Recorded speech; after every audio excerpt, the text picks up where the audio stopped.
What's up, guys? Marcellus Williams, aka TheSwolefessor, here to educate you on health, fitness, social well-being, and slight change of plan, guys. I know I told you all that I was just going to do the Q&A on Friday, answer 10 of the questions, and at the end announce the winner, but we're going to change it up just a little bit. Long story short, there's like over 70 questions, and a lot of them are really good questions that I think by answering, I'm helping a lot of you, because a lot of you probably have the same questions. So what I'm going to do is Monday up until Friday, every day this week, it's just answering a few of them at a time, basically. Some of them I'm not going to answer because I've done a whole video over them, so I'll address that if that's the type of question it is. But basically what I'm going to do is just go through a few of them every day, then on Friday at the end, I'll announce the winner. And it just works out for me, guys, because I have a lot of things I want to do for you guys content-wise, but it'll be a lot easier to do after my meet, and I'll get more into that later. So that's what we're about to do. Gonna go ahead and try to get through as many questions as I can right now, but I don't want this video to be any longer than like 10-12 minutes, so let's get right into the questions. I am the greatest. Someone look color. Someone look color. Someone with pants. Someone look color. Alright guys, so we were gonna record outside. I was trying to change it up, change the scenery, but it started raining, so instead I'm just gonna drive around.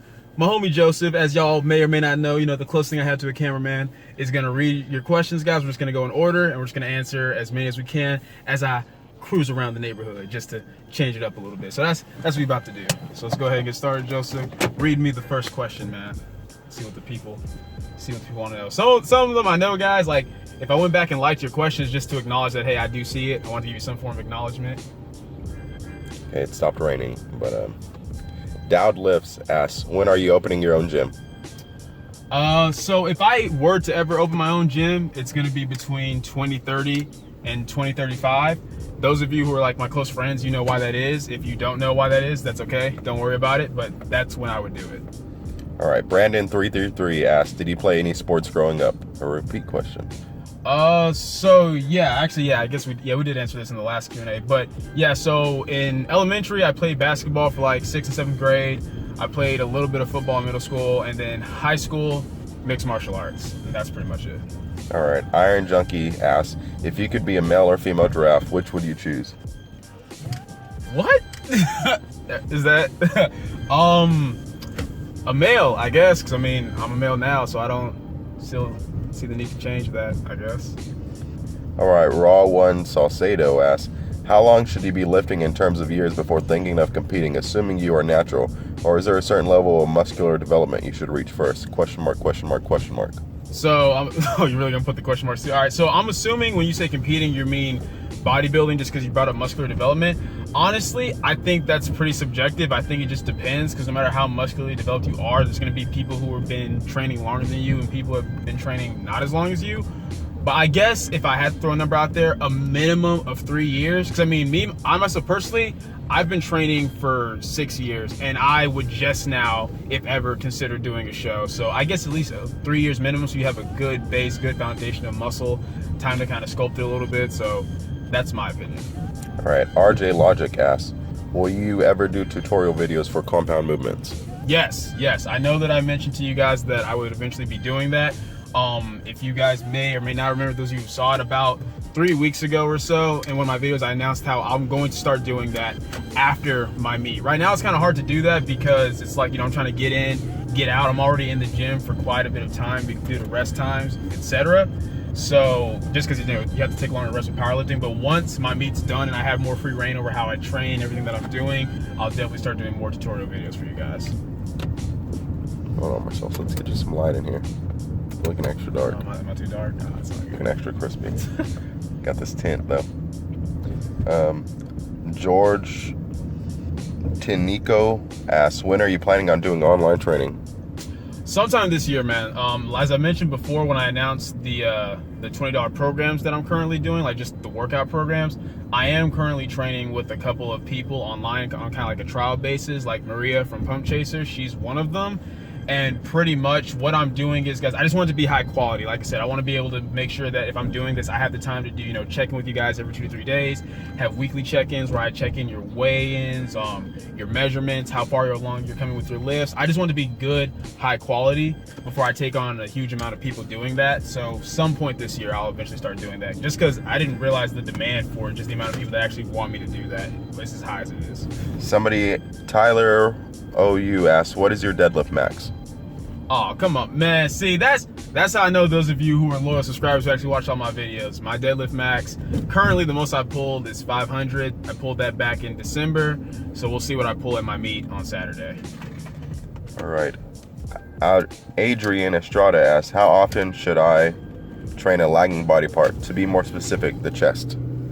All right, so that's gonna depend on how often you're training everything else. If you're already training each muscle group at least twice a week, as you should be, then I would just throw in, you know, 3 times a week. For a lagging muscle group, if you're training everything 2 times a week, train that lagging muscle group 3 times a week. Or you can train it the same amount of days, but maybe add more volume. Like if you already do, like, say 4 compound movements and 2 isolation movements for each muscle group, then just throw in like 3 or 4 isolation movements for that muscle group. Like if it's your chest and you're already doing, you know, bench, incline, decline, dips, things like that, throw in, you know, some chest flies, throw in some upper chest flies, things like that. So you can either, you know, just train it an extra day out of the week or just throw in more volume with it. Depends on you. All right. D Lee 1911 asks, how do you get over a plateau? Seem kind of stuck right now. Thanks.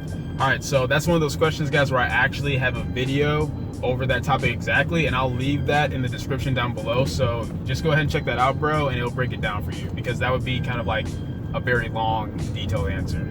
Okay, Akuna Matata asks, can friends join the giveaway? Yes, friends can join the giveaway. The way that I'm going to be picking it, guys, like it's going to be either through a randomizer or having somebody who's completely neutral just randomly pick somebody. So yes, even if I know you, you can definitely enter the giveaway. All right, M_Brock asks, I've always had the impression if you don't eat right after a workout that your muscle fibers that were broken down won't heal/grow as fast and may break down. What's your take on that? Is that true, or is it just a bro science myth? It's definitely a bro science myth. I also have a video over that, over like, you know, intermittent fasting and meal timing, and I'll leave, you know, same thing, a link in the description down below. But a quick answer is that meal timing is just a tool for you to utilize. How you do it is based off you. Some people like eating their calories earlier in the day, some people in the middle of the day, some people, you know, at the end of the day. Some people like to eat a big meal before the workout, some after the workout. I will say having a meal right after you work out is good for, you know, restoring your glycogen storages. But in terms of just like building muscle and everything like that, it's just calories in versus calories out, guys. The meal timing doesn't matter. It's just based off what you like. DFAM87 asks, when are you going to do a bodybuilding show? Oh man, that is the question of like the past 3 years of my life. If I ever decide to do a bodybuilding show, it'll probably be sometime this year or maybe next year. I've already thought about possibly doing one after this powerlifting meet just to change it up, but I don't know, it just depends, guys. Like, I like the quote-unquote bodybuilding lifestyle, but just putting the money and the time and the dieting down to do an actual show, if I did it, it would just be for fun and just to like challenge myself in a new way. So I'm not sure. I am the_MT asks, what is your goal for each lift in your up and coming meet? Oh, come on, man. Like, you guys are not watching the videos. I've gone over this several times. So 450 squat, 350 bench, 500 deadlift. Those are the minimum that I want to hit my 1,300 pound total. Come on, guys. If you've been following me on Instagram or watching any of my videos just the past couple of weeks, you should know that. All right. Dovanin Hunt asks, best exercise to get better at top part of bench? That's gonna depend, man. Like, different people have different preferences, but block press, floor press, standing overhead barbell press, or even dips, those exercises will help you with the lockout portion of the bench at the top. So kind of just take your pick. All right. Sam Garnett 98 asks, in your opinion / past experience, what set and rep range is the most beneficial for cutting? Man, I don't know where this stuff comes from. Guys, look, there's no such thing as an ideal set or rep range for cutting, or, oh, you have to train this way for cutting, train this way for bulking. And I actually did a video over that too, in terms of like program hopping and, like, you know, 6 tips for what to do when you're cutting. I'll leave both of those down below as well. I'm gonna have a lot of other videos in the description for this video, but basically, guys, it's all about, so long as you're on a program where it's good frequency, meaning you're hitting each muscle group at least twice a week, it's structured to where you have a certain amount of sets and reps so that you can effectively progressively overload, then you're good, because you want that for if you're bulking so that you can build muscle, and you want that for if you're cutting so that you can maintain muscle. But there is no ideal set and rep range. With that being said, 3 sets of 10 is always kind of a nice balanced number that's been shown to across the board be effective for helping people with, you know, muscle mass, strength, etc. But it doesn't matter, guys. 3 sets of 10, 5 sets of 5, 4 sets of 12. Go just with something that you enjoy. You don't have to change it up just because you're cutting. All right, Matthew Sheen says, what was the reason or how did you get into fitness? And what influenced you to create your YouTube channel and get into the fitness industry? So I'm actually going to do a video over the first part of that question. I'm surprised I haven't done that already, but I will be doing that because that's a common question that I get.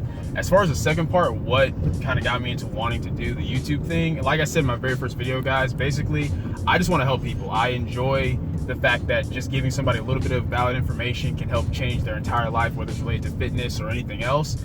And unfortunately, there's a lot of BS out there. There's a lot of misinformation. A lot of people are just trying to scam you or make money off of you. And it's like, I'm completely opposed to that. I just want to give people valid information that's going to actually benefit and help them. That's my motivation. Just because it's kind of like, I've always wanted to kind of do a YouTube channel anyway, but I just never really had time. But it's one of those things where if there wasn't so much crap out there, I probably wouldn't feel as inclined to do what I do. But because there is so much misinformation out there, that's kind of why, you know, that's the whole point of my channel. I just want to help you guys. All right, guys, so we've gotten through, I think, about 15, 16 questions or so, but I think we're about at that 10-minute mark, a little bit over that. So I'm gonna go ahead and stop this one right here. As I said, guys, I'll keep doing the rest and I'll release one every day, but that's all the questions I'm gonna answer for today. So if you enjoyed this video, leave a comment down below, let me know that you did. If you did not enjoy the video, leave a comment down below, let me know what I can do to get better. I know this one was a little bit different, a little bit sporadic, but I'm just answering your guys' questions, guys. It doesn't have to be extra formal or anything like that. Like the video, share, subscribe, keep it simple, specific, scientific. I'll catch y'all later. I am the greatest. Someone look color. Someone look color.